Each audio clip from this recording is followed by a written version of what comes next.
Ndabasuje bantu b'ingeri zose mwe mudahwema gukurikirana ibiganiro byose bice kuri ino channel, namwe mwakanze subscribe, Imana ikomeze kubaha umugisha. Ikiganiro cy'uyu munsi ni ikiganiro kiraza kuba kiryoshye cyane kuko tugiye kuba tuganira ku basitari hano mu Rwanda bafite izina riri hejuru cyane. Uyu munsi rero ikiganiro cy'uyu munsi wakibaza ati se uyu munsi tugiye kuganira iki?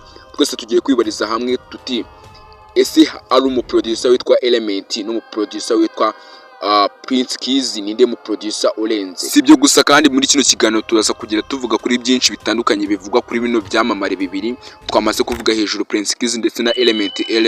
Ibi byose turaza kugira tubigarukaho tuvuge ese bino byamamare bibiri ubundi amazina yabo ya nyayo na yahe. Ari abantu benshi bataba baza amazina yabo bahanze twavuye ni abahanzi kuko abenshi bafite indirimbo, kuko Prince Keys nawe agiye afite indirimbo.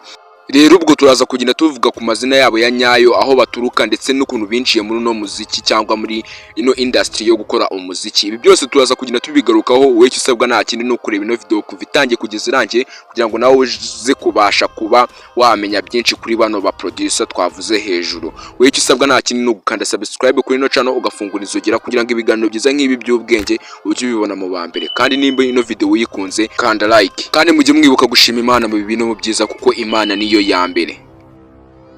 Yes sir, reka twikomereza ko ntakari gaciye muko kwibutsa ko Imana ari we muremyi w'isi n'ijuru. Rero ni ngombwa kugira ngo tujye tuyishimira kuko iba yarakoze byinshi bitandukanye, ibyo twabonye n'ibyo tutabonye, kwishimira n'ibya mbere. Reka twikomeze n'ikiganiro cyacu. Twihuse rero kaduhere ku muproducer wa mbere tugiye kuvugaho byinshi tukamugaruka ku mazina ye. Buri kintu wabanza kumenya kuri no muproducer Element, amazina ye yanyayo bamwita Mugisha Fred Robinson. Mugisha Fred Robinson cyangwa producer L niryo zina rye ry'umuziki cyangwa izina rya industry yabo producer, nyine niryo izina rye rya nickname ariko abantu jya numva babyita. Uyu rero Element amazina ye yanyayo bamwita Mugisha Fred Robinson. Element ni imfura mu bana biwabo bose. Uno Element ni imfura mu bana biwabo bose, kandi uno mu Element yavukiye mu karere ka Karongi, intara y'Iburengerazuba. Urumva ko abantu bavuye kure n'inkayago baba baravuye Tabagwe. Ikintu bamanza kumenya kuri uno muhanzi rero nuko yavukiye mu karere ka Karongi mu ntara y'Iburasirazuba. Ku rundi ruhande hano dufite undi muproducer ukunzwe n'abantu batari bake haba mu gihugu hano mu Rwanda ndetse n'ahandi. Uno muproducer nta wundi bamwita Keys cyangwa Keys Production cyangwa Keys Producer uko abishaka kose. Amazina ya nyayo y'uyu muproducer bamwita Nshimiyimana Kizito. Prince Keys amazina ye nyayo nayo ngayo Nshimiyimana Kizito. Uno muhanzi rero akomoka mu karere ka Rubavu. Icyo kintu mwamanza kumumenyaho, akomoka mu karere ka Rubavu, hari ni mu ntara y'Amajyepfo cyane amajyaruguru gutyo muri izo nce. Uyu mu producer rero Keys yatangiye umwuga we w'umuziki nk'umufana wa hip hop, nyuma aza kwibera umuproducer. Uyu Prince Keys rero ikintu mwamanza kumenya nuko yakundaga hip hop, yumva azaba n'umuhanzi wa hip hop, ariko bikarangira yisanze mu kazi ko gutunganya indirimbo ari byo ubu producer. Noneho ubwo maze kubabwira buri wese amazina ye ku ruhande rwa Element ndetse n'uno mu producer Prince Keys, hari byinshi mu bikorwa bagiye bakora ndetse ngiye no kubabwira mbasobanure neza ukuntu binjiye muri no mwuga w'ubu producer niko twabyita, ndetse ngende babwira se binjiye ryari, bakoze izi ndirimbo zagiye zikundwa ndetse n'nyinshi murazizi. Byose tugiye kugenda tubigarukaho. Ikisabwa nta kindi no kureba ino video paka irangiye ukabasha kumenya byinshi kuri bano bahanzi. Twagiye kuri uno muhanzi witwa Element L. Ubundi uno mu producer Element akaba no muhanzi, no muhanzi twagiye tumenya abenshi twamumenye mu mwaka wa 2018. Uno muhanzi yabarishizwaga muri Country Record. Uno muhanzi rero yaje gukora indirimbo ayikorera Aline Sano yitwa Tuza. Uno muhanzi si ibyo gusa yakoze indirimbo nyinshi zitandukanye ndetse z'amahiti, yagiye akora indirimbo Bruce Melody, Mico the Best, Airways ndetse na Bwiza. Ni umwe mu bahanzi kandi batunganyije bakakora n'indirimbo yitwa Katerina ya Bruce Melody ndetse na Fudetwa nawe arimo. Uno muhanzi rero azwiho ubuhanga buvanze n'injyana yiwe yitwa Afro Gako ndetse Afrobeat ndetse n'izindi njyana akora R&B, zose agenda zikora kandi akazikora neza. Uno mu producer akaba n'umuhanzi rero afite impano ikomeye kandi idasanzwe kuko araririmba ndetse akana producinga indirimbo zikaba amahiti. Ku rundi ruhande dufite undi muhanzi nawe akaba n'umuproducer witwa Prince Keys.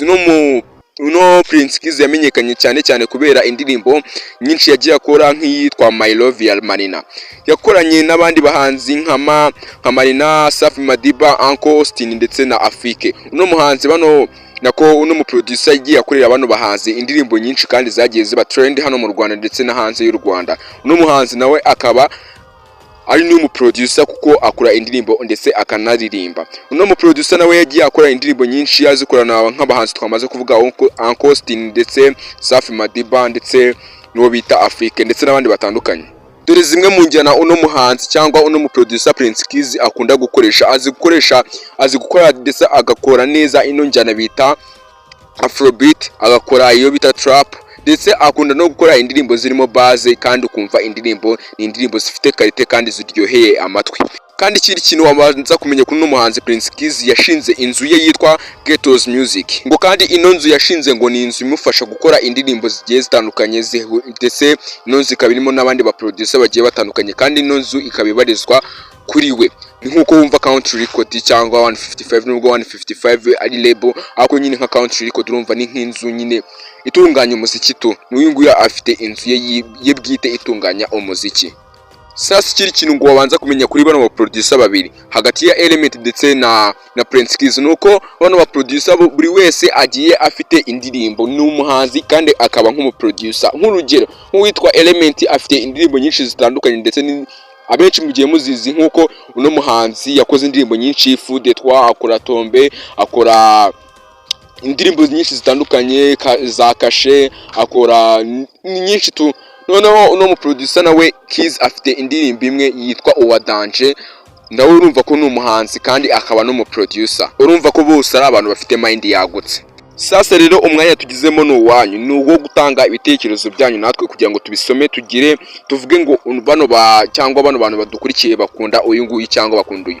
Nimba ukunda Element uragenda ubyandika muri comment cyangwa ukunda Kiss ubona ari we wa mbere kabisa ukora beat zirenze nabyo uragenda ubishyire muri comment. Ese wowe iyo witegereje hagati y'uno mu producer Element ndetse n'uno mu producer Prince Kiss bose kuri dure n'abahanzi bose n'abahanzi kandi bagiye bakunzwe, wowe ukunda nde? Jya muri comment wandike. Ngiye rero mwabanaga muri kino kiganiro banyita Promesse niyo naragize. Nimba ari ubwa mbere wisanze kuri no channel kanda subscribe fungura inzogera kugira ngo ujye ubona ibiganiro byiza nk'ibi by'ubwenge kandi ubibone mu ba mbere. Kandi nimba ino video uyikunze ukande like kuko ino channel guys igiye kugicaho ibintu by'ubwenge gusa. Hano dufite ibiganiro byiza nk'iby'ubwenge birenze.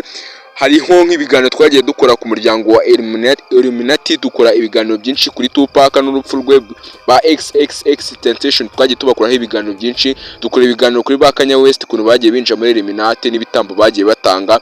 Ibi byose n'ibiganiro uragenda usanga kuri ino channel kuko ino channel iri gucaho ibintu bigiye bishyushye kandi biryoheye kubyumva ndetse no kubireba.